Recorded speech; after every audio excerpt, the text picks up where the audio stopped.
মই আহিছিলোঁ নাগ মন্দিৰলৈ ৰাস্তাত এটা বৰ্ড চালোঁ বৰ্ডত মই চালোঁ এইটো কি লিখা আছে চাওক আপোনালোকক ইয়াত লিখা আছে জোৱা অলগো ফৌ তাৰ মানে বাৰ্ণ ৰাইচ পৰি যোৱা চাউল আৰু মই আগে গৈ আছোঁ ইয়াত বহুত ঐতিহাসিক পুৰণি এখন ঠাই বিভিন্ন ধৰণৰ বিভিন্ন মন্তব্য কিন্তু ইয়াত পুৰি যোৱা চাউল প্ৰায় ৰজা দিনৰ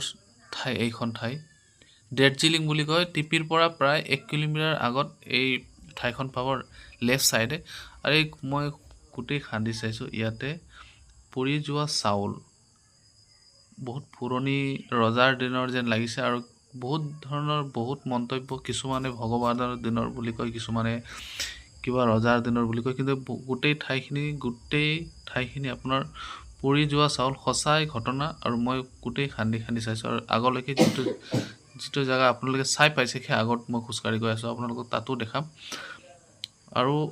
গোটেই ঠাইখন যে চাউলেৰে ভৰা পুৰি যোৱা চাউল গোটেই গাঁত খান্দিলে যিমান খান্দিব তিমানে আপুনি সেই চাউল পাব